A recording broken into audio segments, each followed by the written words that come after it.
함께 보실 하나님 말씀은 사사기 19장입니다. 사사기 19장 1절에서 15절까지의 말씀, 구약성경 394페이지 전으로 있습니다. 사사기 19장 1절에서 15절까지의 말씀을 드라마 바이블로 봉독하겠습니다. 이스라엘의 왕이 없을 그때에 에브라임 산지 구석에 거류하는 어떤 레위 사람이 유다 베들레헴에서 첩을 맞이하였더니 그 첩이 행음하고 남편을 떠나 유다 베들레헴 그의 아버지의 집에 돌아가서 거기서 넉 달 동안을 지내매 그의 남편이 그 여자에게 다정하게 말하고 그를 데려오고자 하여 하인 한 사람과 나귀 2마리를 데리고 그에게로 가매 여자가 그를 인도하여 아버지의 집에 들어가니 그 여자의 아버지가 그를 보고 기뻐하니라. 그의 장인 곧 그 여자의 아버지가 그를 머물게 하매 그가 3일 동안 그와 함께 머물며 먹고 마시며 거기서 유숙하다가 넷째 날 아침에 일찍이 일어나 떠나고자 하매 그 여자의 아버지가 그의 사위에게 이르되 떡을 조금 먹고 그대의 기력을 돋운 후에 그대의 길을 가라. 두 사람이 앉아서 함께 먹고 마시매 그 여자의 아버지가 그 사람에게 이르되 청하노니 이 밤을 여기서 유숙하여 그대의 마음을 즐겁게 하라. 그 사람이 일어나서 가고자 하되 그의 장인의 간청으로 거기서 다시 유숙하더니 5째 날 아침에 일찍이 일어나 떠나고자 하매 그 여자의 아버지가 이르되 청하노니 그대의 기력을 돋우고 해가 기울도록 머물라. 하므로 두 사람이 함께 먹고 그 사람이 첩과 하인과 더불어 일어나 떠나고자 하매 그의 장인 곧 그 여자의 아버지가 그에게 이르되 보라, 이제 날이 저물어가니 청하건대 이 밤도 유숙하라. 보라, 해가 기울었느니라. 그대는 여기서 유숙하여 그대의 마음을 즐겁게 하고 내일 일찍이 그대의 길을 가서 그대의 집으로 돌아가라. 그 사람이 다시 밤을 지내고자 하지 아니하여 일어나서 떠나 여부스 맞은편에 이르렀으니 여부스는 곧 예루살렘이라. 안장지운 나귀 2마리와 첩이 그와 함께 하였더라. 그들이 여부스에 가까이 갔을 때에 해가 지려 하는지라 종이 주인에게 이르되 청하건대 우리가 돌이켜 여부수 사람의 이 성읍에 들어가서 유숙하십시다. 주인이 그에게 이르되 우리가 돌이켜 이스라엘 자손에게 속하지 아니한 이방 사람의 성읍으로 들어갈 것이 아니니 기브아로 나아가리라. 우리가 기브아나 라마 중 한 곳에 가서 거기서 유숙하자 하고 모두 앞으로 나아가더니 베냐민에 속한 기브아에 가까이 이르러 해가 진지라. 기브아에 가서 유숙하려고 그리로 돌아 들어가서 성읍 넓은 거리에 앉아 있으나 그를 집으로 영접하여 유숙하게 하는 자가 없었더라. 아멘. 함께 읽은 본문의 말씀을 가지고 왕이 없는 혼란함이란 제목으로 말씀 나누고 기도하도록 하겠습니다. 사사기 결론부를 이루는 17장 이하에서 그 시대상을 보여주는 인물들의 삶과 선택들이 등장하고 있습니다.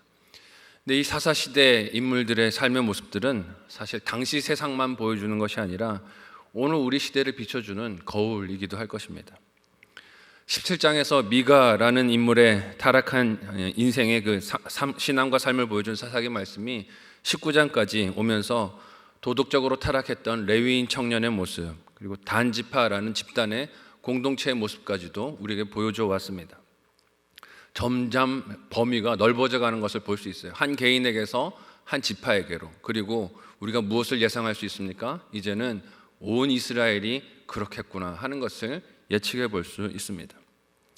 이 부분에서 사사기는 특정한 개인이나 지파가 겪은 이야기를 다루고 있지만 사실 이것은 이스라엘 전체의 상태를 보여주는 샘플과도 같은 부분이에요. 이 한 사람만 죄를 지었구나 볼 것이 아니고 사실 온 이스라엘의 형편이 이렇구나 하는 것을 우리가 짐작해 볼 수 있는 것입니다.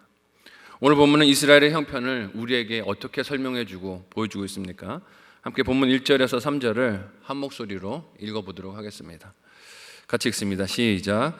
이스라엘의 왕이 없을 그때에 에브라임 산지 구석에 거류하는 어떤 레위 사람이 유다 베들레헴에서 첩을 맞이하였더니 그 첩이 행음하고 남편을 떠나 유다 베들레헴 그의 아버지의 집에 돌아가서 거기서 넉 달 동안을 지내매 그의 남편이 그 여자에게 다정하게 말하고 그를 데려오고자 하여 하인 한 사람과 나귀 2마리를 데리고 그에게로 가매 여자가 그를 인도하여 아버지의 집에 들어가니 그 여자의 아버지가 그를 보고 기뻐하니라. 아멘.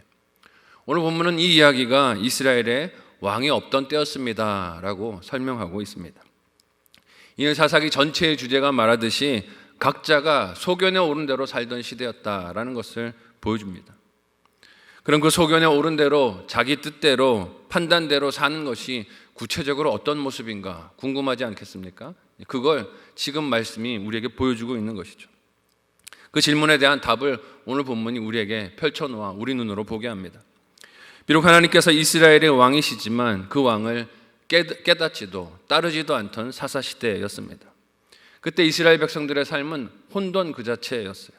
그 모습이 오늘 본문 속 레위 사람이 첩을 맞이하는 것으로 나옵니다. 이 사람의 이름이 오늘 본문에 나오고 있습니까? 나오지 않습니다. 그냥 한 레위 사람이라고 말하고 있어요. 어떤 레위 사람입니다. 그리고 이어서 나오는 인물들도 하나하나 살펴보면 어떻습니까? 이름이 나오질 않아요. 이유가 무엇일까요? 누구인지 이름으로 특정하지 않았지만 다수가 다 이렇게 살았다는 뜻입니다. 어느 누구 하나 이런 타락에서 벗어남이 없었다는 뜻이죠. 또한 이름을 부를 수 없을 정도로 인격적인 측면이 무너진 인생을 살고 있었다는 것을 뜻합니다. 어떤 죄를 지을 때 어떤 특정인을 개인을 이름을 부르기가 부담되잖아요. 그런 모습이 오늘 사사기 말씀 속에 등장하고 있는 것이죠. 그러니 하나님의 일을 위해 구별될 삶을 살아야 할 레위 사람이 첩을 맞이하지 않겠습니까? 그리고 그가 맞이한 첩은 이 레위 사람을 떠나 자기 아버지 집에 돌아가서 넉 달을 지냈다라고 합니다. 오늘 본문에서 이 여인이 행음을 했다라고 말을 하는데 그런 죄를 범했으면 그녀의 아버지가 그녀를 받아줄 리 없다. 그렇게 말하는 시대 상황 혹은 그런 잘못을 했다면 남자인 레위 사람이 그녀를 데리러 갈 리가 없었다. 성경학자들은 말하면 이것을 뜻을 잘못 표기한 것이다 라고 말하는 성경학자들도 있습니다. 원래 의미는 그 남편을 그녀가 미워하고 거부했다라는 말의 표기를 이렇게 했다라고 말하는 성경학자들도 있어요. 어찌 되었든지 간에 첩을 얻으려고 했던 레위 사람이나 남편과 다투고 친정으로 도망간 버린 여자나 모두가 다 어떻습니까? 자기 소견에 옳은 대로 살고 있다는 것이에요. 모두가 다 자기 생각대로, 감정대로, 뜻대로 살고 있었다는 뜻입니다. 자기 기분 내키는 대로 사는 공통점이 시대상에게 있었던 것이죠. 그러다가 넉 달 만에 이 레위 사람이 아내를 데리고 오기 위해 그녀의 친정으로 찾아갔습니다. 그때 그 부친이 그 레위 사람을 바라보고 자기 사위를 보고 기뻐했어요. 아마 사위가 사위의 등장에 장인이 이렇게 기뻐한 것을 보면 그 여인도 자기가 벌인 일을 후회하지 않았을까? 남편이 나를 좀 찾으러 와주면 좋지 않을까 생각하지 않았을까요? 그렇게 사위를 맞이한 장인은 사흘을 먹고 마시며 화해하는 시간을 가지고 길을 떠나려는 사위를 붙잡아서 닷새까지 그 시간이 길어지는 것을 봅니다. 그 모습이 오늘 본문 4절에서 8절까지 나오는데요. 우리 7절에서 8절 말씀만 같이 한 목소리로 읽어보도록 하겠습니다. 같이 읽습니다. 시작. 그 사람이 일어나서 가고자 하되 그의 장인의 간청으로 다시 유숙하더니 다섯째 날 아침에 일찍이 일어나 떠나고자 하매 그 여자의 아버지가 이르되 청하노니 그대의 기력을 돋우고 해가 기울도록 머물라 함으로 함께 먹고. 이렇게 닷새나 머물면서 유숙하면서 환대를 받는 것은 사위인 레위 사람이 장인에게 지나칠 정도로 극진한 대접을 받았다는 뜻입니다. 닷새나 머물면서 잔치를 했다는 것이에요. 이 환대의 목적이 무엇이었을까요? 이 장인이 왜 이렇게 이 사위를 크게 융숭하게 대접을 했을까요? 결혼한 딸이 친정으로 돌아오는 것이 수치로 여겨지던 당시 문화에서 사위가 딸을 찾으러 와준 것에 대한 고마움의 감정을 나타낸 것일까요? 아니면 앞으로 딸을 부탁하는 아버지의 마음에서 그 미래를 좀 확고하게 안전하게 보장받기 위한 장치로 이렇게 잔치를 한 것일까요? 이유가 무엇이었든 이런 대접을 받으며 떠나야 할 길을 차일피일 미루는 레위 사람의 모습은 그의 우유부단함을 느끼게 됩니다.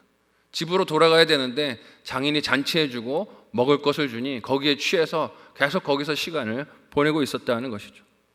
그러다가 결국에는 언제 길을 떠나게 됩니까?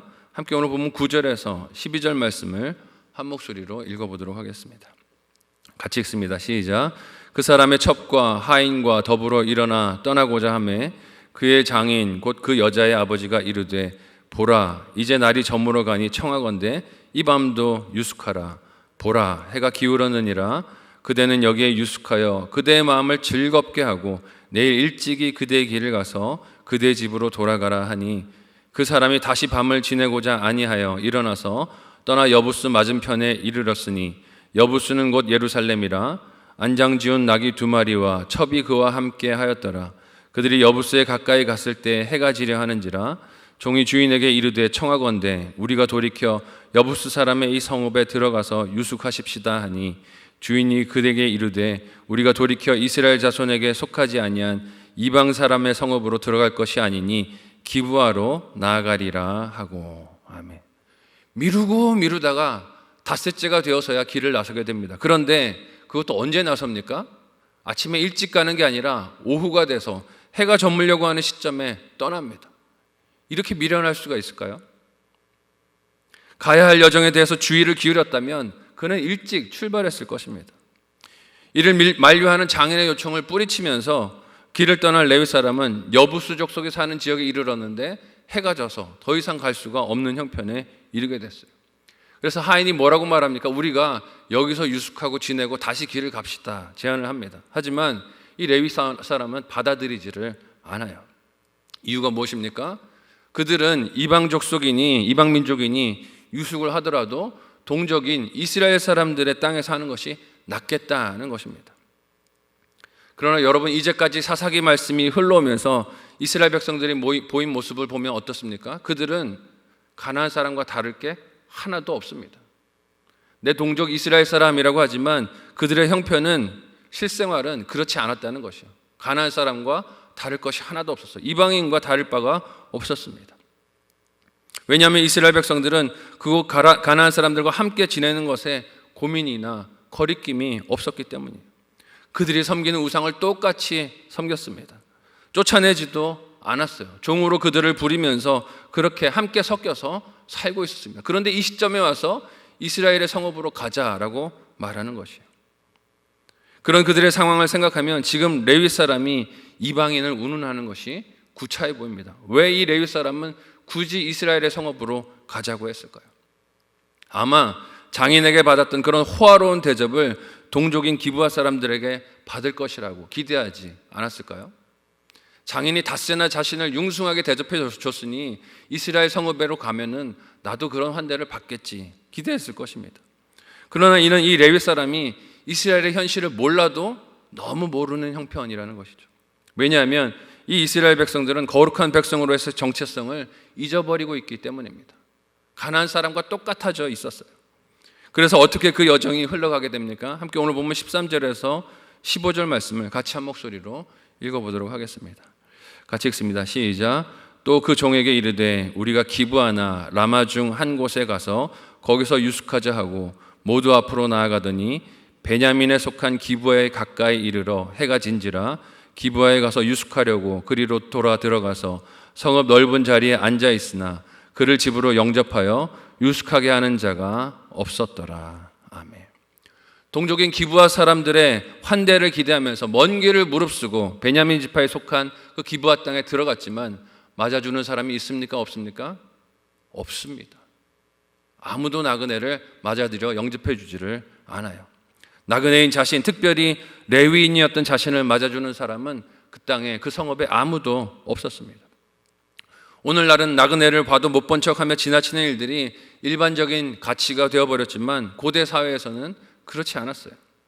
게다가 레위인은 앞선 미가의 이야기에서 본 바와 같이 사람들에게 환영을 받고 사설 제사장으로라도 데려가려던 대상이 아니었습니까? 그런데 기브아 사람들은 관심이 없어요. 이런 레위 사람이 동족에게서 환대를 기대하며 기브아 땅에 이르렀지만 그곳은 이방 민족보다도 못한 무시와 외면이 기다린 장소였습니다. 나그네를 환대하라는 하나님의 계명도 어떻게 되고 있는 것이에요? 무시되고 있는 것이죠. 오늘 본문 속 레위인 그리고 그가 만나는 모든 사람과 상황들은 왕이 없었던 이스라엘 백성들의 현실이 얼마나 혼란했는가 하는 것을 우리에게 보여주고 있습니다. 그리고 그 모습은 하나님이 왕으로 그 마음에 계시지 않는 모든 인생을 보여주는 거울과도 같습니다. 내 마음속의 왕은 하나님이 되고 계십니까? 나는 거룩한 백성으로, 성도로 이 땅을 살아가고 있습니까? 아니면 이방인과 똑같은 모습으로 그들의 가치관을 쫓아가며 그들이 원하는 것을 욕심내며 그렇게 하루하루를 살아가고 있습니까? 왕 되신 하나님, 목자 되신 하나님의 통치와 인도하심을 잘 따를 수 있는 저와 여러분이 되시기를 예수님의 이름으로 간절히 소원하고 축복합니다.